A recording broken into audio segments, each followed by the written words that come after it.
What's up YouTube, and welcome back to the Anabolic Outpost. In today's recipe tutorial, I present to you strawberry cream cheese rolls. As hinted by the title and also the thumbnail, the process of making these is going to be quite similar to cinnamon rolls. They're made in a similar process, but there is no cinnamon, and obviously we're going for a strawberry cream cheese filling rather than the frosting that you normally have in cinnamon rolls. I have made quite a lot of easy recipes on my channel, but this might be the one exception. So this recipe is really only for the advanced chefs, and I wouldn't recommend making this unless you have at least 4 years of culinary schooling. That being said though, 4 years really isn't that long to wait when you have this recipe at the end of the tunnel. Enough talking though, let me show you the ingredients you'll need to make this. First ingredient is strawberries, fat-free Greek yogurt, which will make up 1/2 of the dough, and all-purpose flour, which will make up the other half of the dough. Fat-free cream cheese if you could find it. I haven't been able to as of late, so recently I've just been using this 1/3 less fat. Whatever reduced fat version you could find will work well. And to sweeten it up, I am using this sucralose blend. However, you could use whatever sweetener you'd like. And I completely forgot to picture it in this video, but for the dough you will also need baking powder. And I'm going to do just that and start off by making the dough, adding in my fat-free Greek yogurt, measured out at 130 grams. And then for the flour, you will want to sift it in, adding 110 grams, and then you will also add baking powder, measuring that out at 3 grams. And then once you have those 3 ingredients in there, you could go ahead and give it a mix. Eventually it's going to get thick and turn into a dough, and you'll just have to get in there with your hands, but go ahead and use the spoon for now. And anytime you're working with dough, of course, it's important to not overmix, so stop mixing as soon as you think that it is thoroughly through. And my dough is starting to come together here and get clumpy, but I don't really want to make a mess with my hands right now, so I'm just going to go ahead and set it off to a side for a minute so I can make the filling. So to start off the process of this filling, I'm going to go ahead and start to chop up my strawberries. Now you will only need 40 grams in total, so that's roughly about 2 whole strawberries. But what you're going to want to do is finely dice these strawberries into smaller pieces, smaller than bite-size, matter of fact.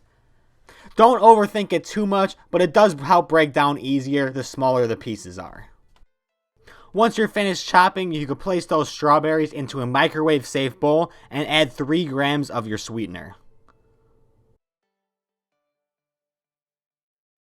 And no mixing of them is really required for the first round, but you're going to microwave this in 30-second intervals. And then you can see here what it looks like after the first 30-second round. And depending on a variety of factors, you're going to need to microwave it for a total of 1 to 2 minutes. Mine ended up being 1:30, but you could be the judge of that. And in between each 30-second interval, just go ahead and stir it and also smash the bigger strawberry pieces in with a fork.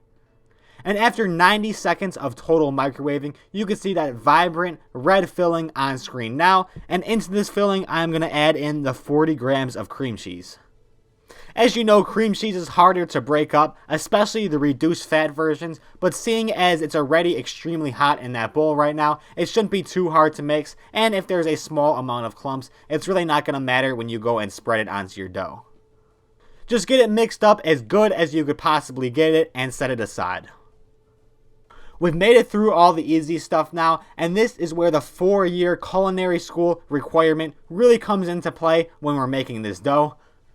And I, on the other hand, actually have no culinary education, so we're going to be working through this dough together. And I honestly don't think I've ever made anything with dough on this channel before, so this will be a first. So I never really know what I'm doing, and if you have any tips with dough, any pointers you could give me of something I did wrong here, just go ahead and give it. I would be happy to know in the comments down below. But I'm going to start off by flouring the counter and also flouring the rolling pin that I'm using. One thing that I've picked up on through the very minimal dough that I've worked with in my culinary career is that anytime you have any problems with it, whether it be sticking or any mechanical issues you could even have with dough, always add more flour. Especially when it comes to the sticking of the dough, it's understandable to be a bit gun-shy when just adding mounds and mounds of flour. But I could guarantee you that you're going to need a lot more than you think. and even far more than I initially placed here, as you can already see parts of the dough are sticking onto the rolling pin. More flour here, and we're continuing to roll. And after another large quantity of flour added, this is what we are left with of the final product for the dough. Should be about 1/8 to 1/4 inch thick, however thin you could get it basically, and also should be closer to a rectangle shape, although this is really the best I could do, and that's what we're going with. And once you have the dough all flattened out like so, you could go ahead and place the strawberry cream cheese filling on top of the dough and begin to spread it out. If you do have one of these handy rubber paintbrushes in one of your drawers somewhere, I'd recommend using that, or just grab any random utensil that you think will work with spreading this cream cheese filling. And this strawberry filling should be spread to all of the edges. Unlike a pizza, it should be touching every last edge. Once you've completed that, we could go ahead and roll this up.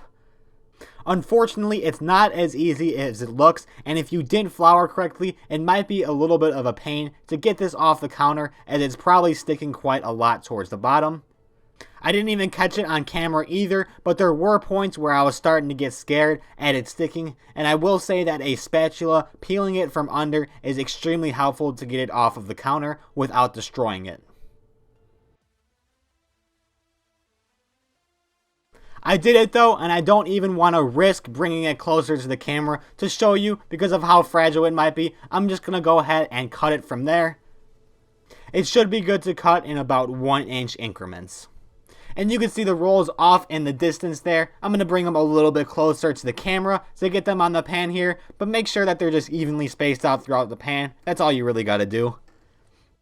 And once you have done so, they are now ready for the oven, baking them at 350 degrees for a total of 20 minutes.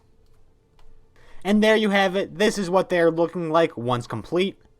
Maybe not the most aesthetic looking rolls you've ever seen, but I can promise you they're going to taste delicious and going to be way less calories than any sort of cinnamon roll or dessert that you could get. And speaking of calories, I might as well give you the full macro breakdown for this recipe. So these macros will be for the entire recipe, everything you see on the plate right there. It's going to have a total of 34 grams of protein, 103 grams of carbs, and 3 grams of fat for a total of 505 calories. For those of you that are used to the type of recipes that you see on my channel, you may be thinking that the protein count is way down, which is true, but it still has a decent amount of protein, and the main goal for making this recipe is to just make a lower calorie alternative to the high calorie desserts that you see so often in everyday life. And in reality, that is the main goal with all of these recipes that I'm putting out. I want to help people reach their goals of losing weight by staying in a calorie deficit with hardly even noticing it through the recipes that I create and present to you on this channel. That will be all for today's video though. If you did enjoy this video, please leave a like and subscribe if you haven't already. Thank you for watching, and I will see you in the next one.